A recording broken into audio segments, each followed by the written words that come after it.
Hello from beautiful and very, very cold Crowley, Texas. It has been so unbelievably cold here this week so far. Yesterday it didn't even reach 30. It actually did reach 34 all day. So hopefully we'll have somebody tune in here soon. Been live for just over a minute.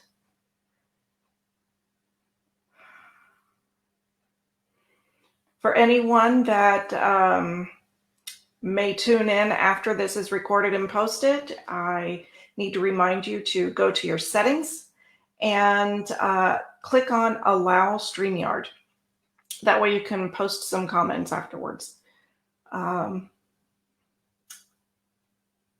I would highly recommend doing that anyway, because more and more people are actually streaming their videos through Streamyard and other places, because unfortunately the Facebook platform is lacking. So we've got a lot more capability using these. Okay, so we're at the 2-minute mark. Let me introduce myself. I am Lisa Culverwell. Some people call me Miss Lisa. Others call me Miss Elsie. I am the owner of Miss Elsie's Bookkeeping here in Crowley, Texas. And I am doing this live video series called DIY Bookkeeping. And each week we're doing it on a different subject. The reason why we're doing this is because I'm finding that in so many cases right now, because of COVID, small businesses have been suffering, and small business owners may not be able to afford bookkeeping or a CPA for that matter, and would much rather do the bookkeeping themselves in order to hopefully save money. Unfortunately, in most cases, what ends up happening is they think they're saving money, but in the long run, they end up spending a lot more money because things need to be fixed. So I don't want any of you to be in that position. I would much rather see all of you have some success when it comes to doing your bookkeeping. And I'm here giving you some free tips and giving you some guidelines, and hopefully helping you. And I am actually looking at creating a new group just for the DIYers. That way you have a person that you can go to in order to ask these questions. Ask the questions that a CPA may charge you for. So without the commitment of actually hiring someone. So I'll keep you updated and posted on how that goes, when it's going to happen, what it's going to be called. And we're looking at some possible pricing structures. It's not going to be much at all. I mean, nothing like hiring someone. So anyway, today's little lesson is we're going to do some review from last week. Since last week didn't work like I had really hoped that it would, I was really hoping to share my screen. I was really hoping to have some graphics, and I couldn't do any of that. So I just kept rambling on. And so I wanted to be able to share those graphics with you because some of us are visual learners. So I want you to be able to see what these things mean versus just being told. Once we go through that, we're going to touch base a little bit on QuickBooks Online. QuickBooks is the #1 platform for accounting, for bookkeeping. It's simple to use, it's easy to learn, and the online version, you can get on it from anywhere. So I'll show you a little bit of that from a sample company that I have. So let's get started. Let me get things set up just a little bit here. Come on. Okay, why are you not working now?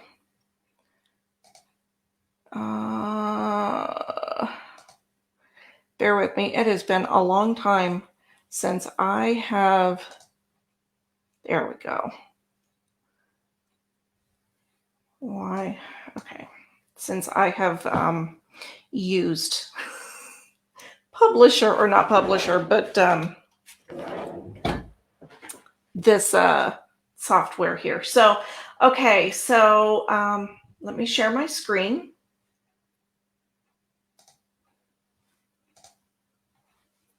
And let me make sure, there we go.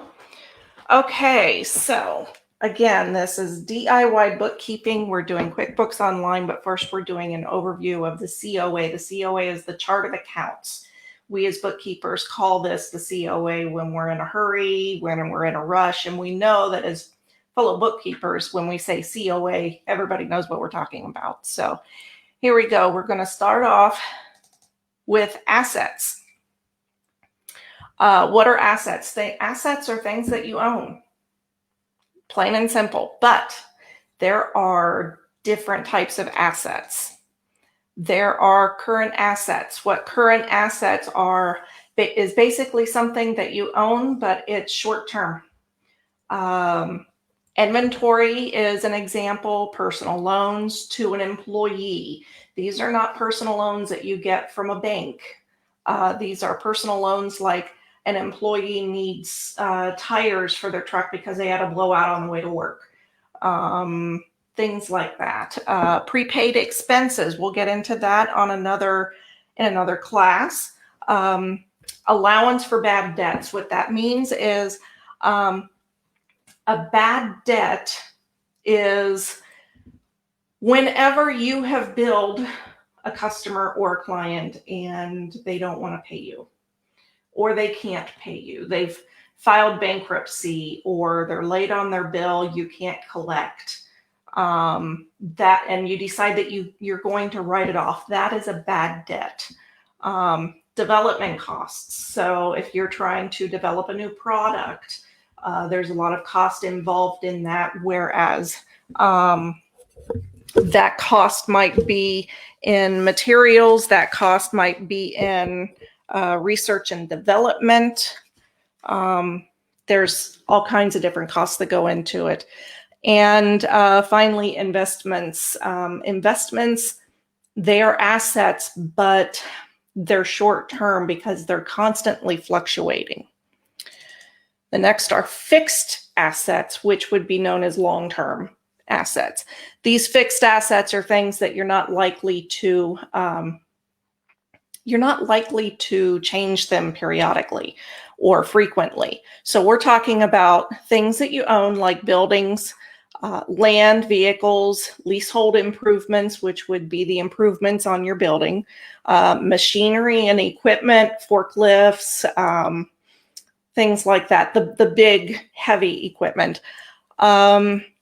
Computers, furniture, and software, although those are assets, the IRS does not consider them to be an asset unless they are above a minimum amount. So for computers and furniture, that's $5,000. And that's I know it's a little unrealistic, because who in their right mind is going to spend $5,000 on a computer? I'm not even sure it exists. So they just increased that, I believe, last year, maybe the year before. And then software above $2,500. Now, believe it or not, there is software, accounting software that's specific to an industry, or even AutoCAD, although I don't think AutoCAD is quite that expensive. Things like that. There is software that you can get that is very hefty in price. Next, we've got liabilities. Liabilities are things that you owe. So current liabilities, these are short-term liabilities. We've got income taxes, lines of credit. So not a loan, but a line of credit. Your accounts payable, which would be all of your vendors that you owe to. payroll liabilities. These are going to be kind of the taxes that you actually pay on the payroll. Your trust accounts and credit cards. Your trust accounts, what those are, if you remember, well, first of all, I know I've got 3 people watching. Could you first go into your Facebook and please go into settings and accept Streamyard so that you can post comments and participate. Okay, so we've got 1 person watching now. So does anybody remember what a trust account is from last week? Are you able to post up a comment if you do?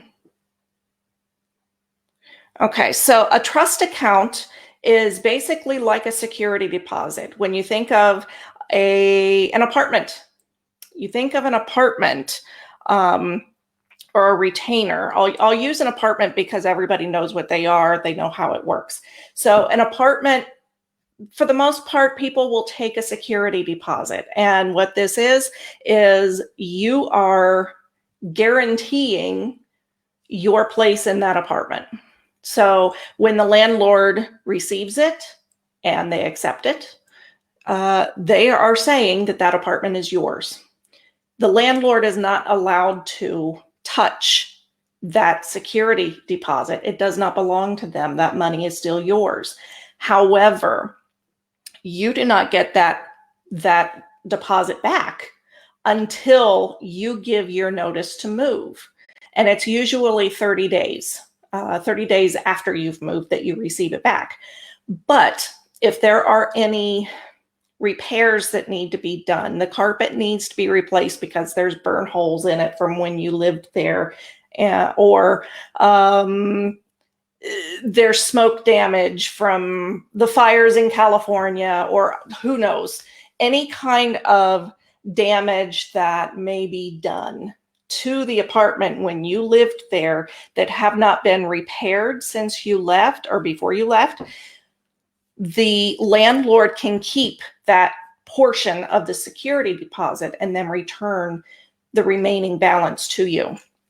That's what a trust account is. By law, we have to keep security deposits, or in my case, retainers, in a separate holding account because that money does not belong to me. It belongs to my clients. And so that way, we can either agree to take the most current bills out of the retainer and they can replenish it, or I keep that retainer in that holding account until the end of their being a client. For whatever reason, one or both of us decides we no longer want to work together any longer. If they have paid all of their due invoices, then they get all of that back. However, if they don't, then I get to keep whatever portion is that they owe and they receive the balance. And we got to do this quickly so that we can go over to QuickBooks. Long-term liabilities. Those are going to be your mortgage payments. Do not include interest. Car payments, same thing, no interest. Leases longer than a year. Your pensions, things that need, the pensions that actually have to be paid out, and your long-term warranties. Now we've got equity. And the definition of an equity is any money that you put into the business. That is an equity.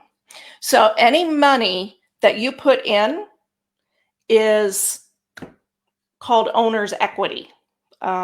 Anything that you take out on behalf of yourself, that is called owner's distribution. In QuickBooks, you'll see that it's called owner's pay and personal expenses. So for instance, if you're paying yourself and you do not go on payroll, that is owner's pay. But If you are reimbursing yourself for expenses that you have had to pay for personally in order to cover for the business, then that's something completely different, and it would not constitute an owner's distribution. Cost of goods sold. We have what a cost of goods sold is any materials, anything that you have purchased specifically for a job. So we're talking materials purchased to complete the job. This does not include tools, because you can use tools at other jobs, drills, hammers, screwdrivers, things like that. Of course, we're talking about a construction company. Subcontractors, permits, equipment rental, specific to that job, toilet rental if you're in construction. And if you have purchased materials specific to a job and you were charged shipping costs, you can charge that. That is a cost of goods sold. And finally, expenses. And I think most of us are familiar with what expenses are, but we'll go over it anyway, just in case. So examples are supplies, like office supplies, small tools and equipment, legal fees, accounting and bookkeeping fees, contractors, not subcontractors, commissions, salaries, and advertising. Those are just a few of the expenses. There can be thousands of different expenses out there, and it's honestly all dependent on the industry and on the company itself. Okay, so that was our review, quick as it may have been. I want to make sure that we've got some time to go over QuickBooks. So let me share my screen again. We're going to, I know that looks so strange. And actually, let me stop that. We're going to share the screen and do the other screen. There we go, that's better. So this is a sample company on QuickBooks Online. This is what I use for everything. I do use the desktop version for myself, for my home expenses. I don't typically use the desktop version for my clients because I typically work remotely, and it costs a lot of money for myself to go on ahead and remote into computers to do that. And as you can see, I wear some really strong glasses. As you could see, you can't see me right now. I do wear really strong glasses. So for me to remote into a computer to look on another computer is very difficult. I have a really hard time reading when we do that. So as you can see, this is a chart of accounts. This is every single thing that we just went through. It is every single category, as QuickBooks Online puts it. They don't call them accounts here, they call them categories. So here you've got your expenses, your utilities, your meals, travel, all of your licenses, your rent. Then we go to income, and we didn't go over that on the review, but your income is self-explanatory. It's any income that you're making from a client, and that includes any discounts that you've given them. That includes any fees, late fees, things like that. Let's see here. We also have your current liabilities, your long-term. We've got the notes payable. That's what we call them here. Loan payable, that's probably a personal loan, like what I was talking about, to an employee. As you can see, it's much lower than what the notes payable is. You've got your sales tax payable, like we were talking about. Your credit cards. Now, credit cards on here are listed differently than in other current liability. And the only reason is because you can pay them down differently than what you normally would anything else. Your accounts payable, you've got your fixed assets like we were talking about, your current assets. And then, of course, you've got your bank, and you can have as many banks on here as you need. Your checking account, if you have a savings account, your retainers, a specific account where you, as a business owner, you are transferring money over to cover the federal taxes on money that you've made. Things like that. A lot of different accounts that we business owners use. So when we come up here to new, this is where we actually create all of our accounts.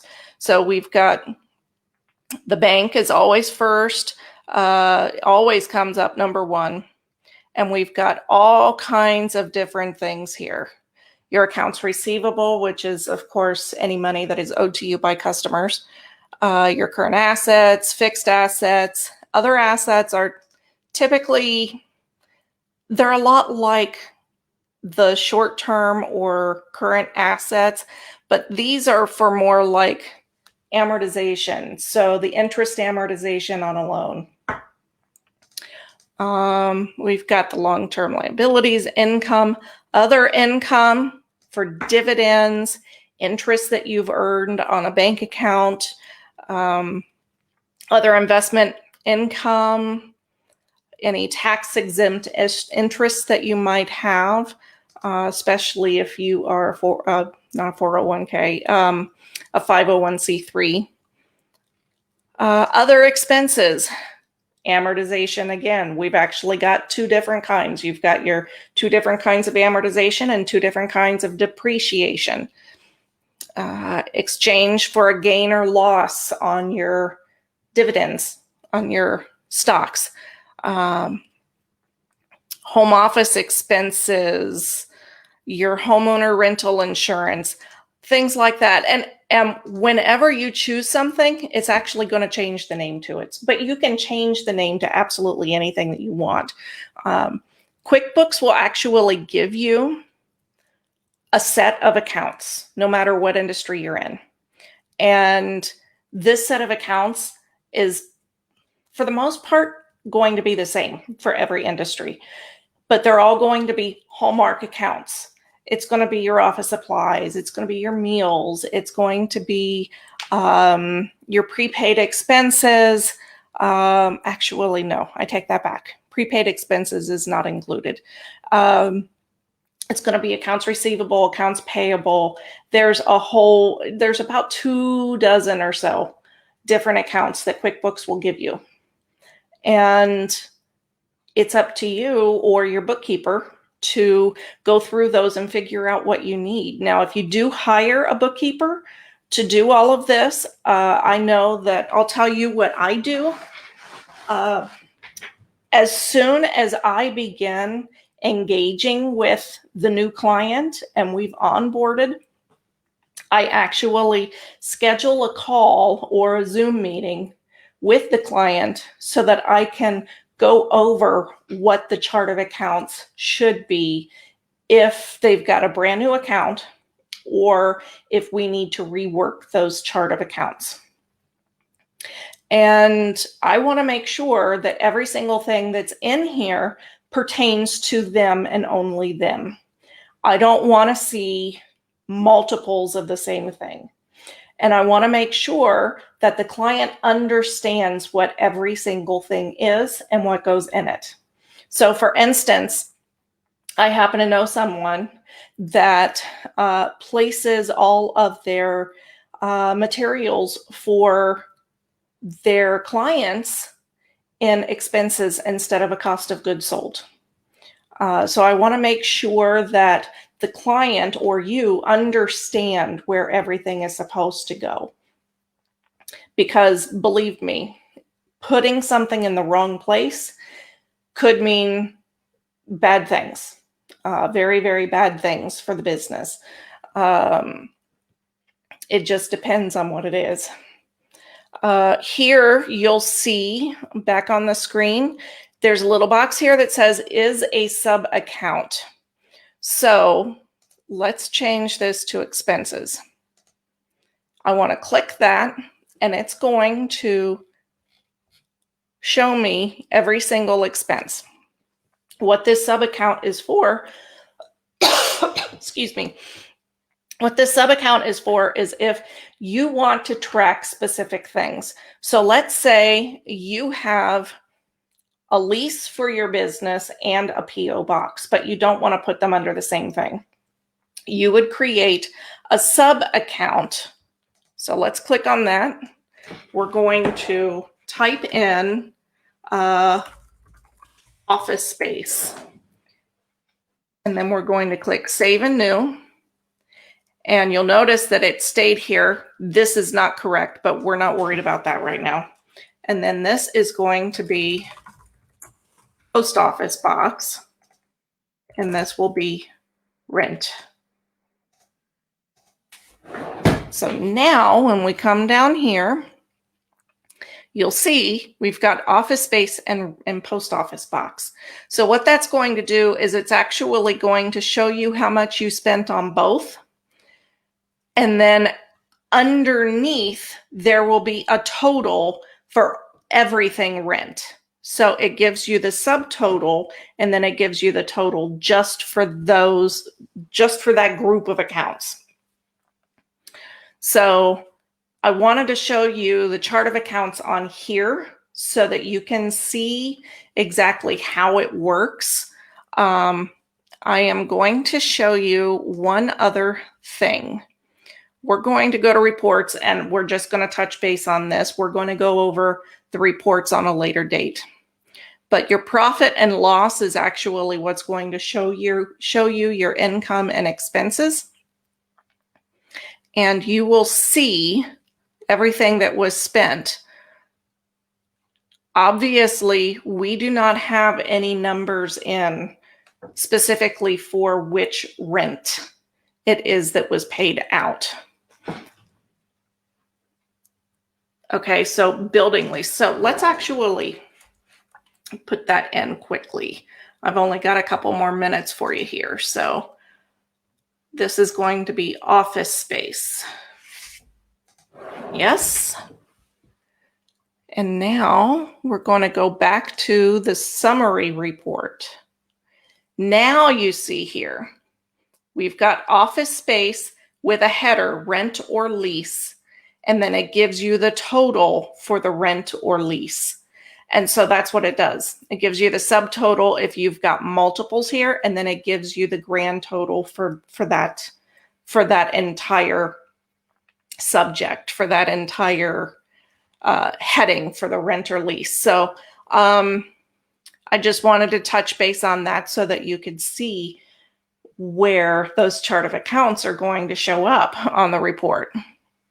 So I would have loved to have seen some comments, but I have a feeling some people have not gone onto their settings to accept Streamyard. So for future reference, please go on ahead and go to your settings in Facebook and click on Accept Streamyard, or just click on Streamyard, checkbox that to show that you are allowing it on Facebook. What that's going to do is, without checking that box, you're not able to put any comments in the video. You can't communicate at all. But when you do check the box there on Streamyard in settings for Facebook, then you can finally start commenting. I can see who's on, and we can just have a wonderful time and get to learning. So we will have another session next Wednesday, same time, 7 p.m. Central. I will let you know later on what subject that's going to be. I've got a whole list of things that I'm going to be teaching on. So I hope that you got something from this. I would love it if you were able to watch this video later on. If you didn't participate, or if you didn't watch it live, please comment what you thought of the video, and if you were able to take anything away for it. So I will hopefully see you next week, next Wednesday at 7 p.m. Central. Thank you and have a wonderful night.